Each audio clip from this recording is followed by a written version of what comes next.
Self-sabotage ruins our art, our jobs, our hobbies, and our lives and relationships overall. This week, I have noticed a couple of areas where I participate in self-sabotage, so I figured let's sit down and talk about it for the people out there who can relate.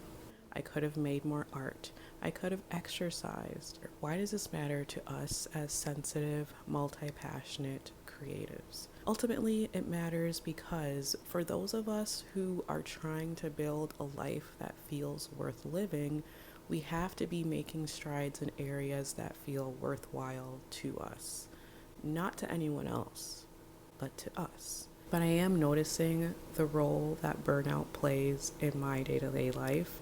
It makes it so much easier to self-sabotage in the moments where I can go on the treadmill and do a little bit of cardio.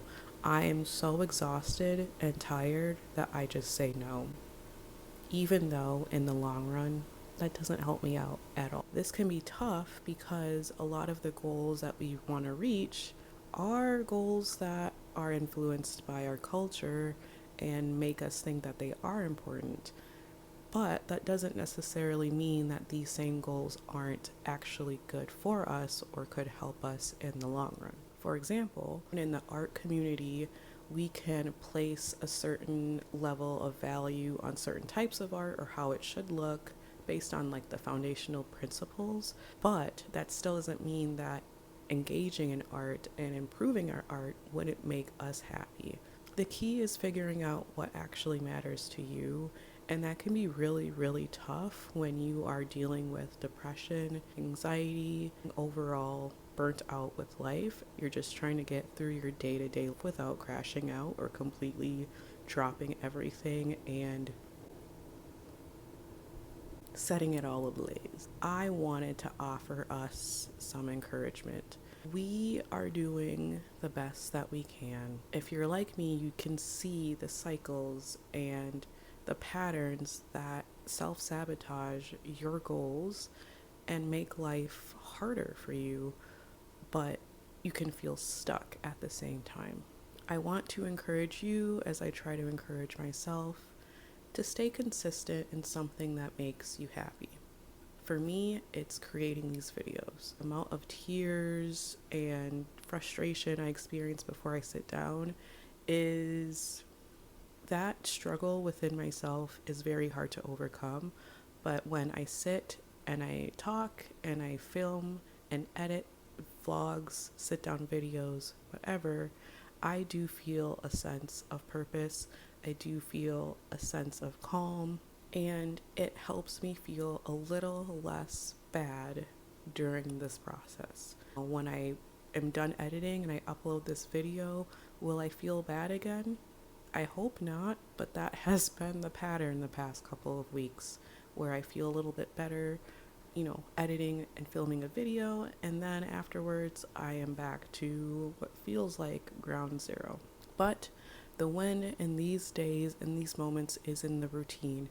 It's in getting up and participating in the art and the creativity that makes you happy, even if it's just for that moment, because that's a lot better than feeling depressed and anxious 100% of your day. Now it's just 90%.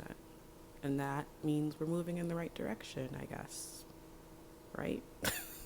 We have to count the positives. I would be dishonest if I said that these are easy things for me to do. It's not. But I can say with my whole heart that me showing up to create a video at least once a week is my way of staying consistent.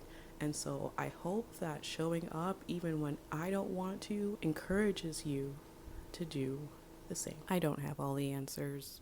That's why I'm sitting here. But I do know that if we can find meaning in the goals that we want to reach, that it can help us out a little bit in those moments. For someone that struggles with ADHD, it is even tougher, I think, because there are a million things that are on our minds. It's easy to get distracted. I need to reward myself for doing things that are very hard. And there's a piece of shame and guilt that goes into all of this. And it's hard not to get stuck in that shame guilt cycle. One thing I do know, like I mentioned, is creating these videos is something that I consistently like to do, even when it's hard. I can have that internal struggle and even cry and all the emotions and all the excuses to not make a weekly video, and I still somehow push myself to sit down, create art, and make a video. So, what is it about making videos that makes the struggle in the moment overcomable? I'm not really sure. Maybe it's because this is actually important to me. Maybe it's because I feel like it's the only area of my life where I can express myself in a way. Maybe I think that's it. It's the one area of my life where I feel I can express myself creatively and share that with others. And maybe because I get a bit of external validation too, which I shouldn't want, but I admit it's helpful when you feel kind of alone in a lot of different ways. Um, if you like these type of sit down, cozy-ish vibe videos where we talk about life, art, creativity, and being a sensitive person, I invite you humbly to click the like button. Thanks for watching this video. I hope you create this week.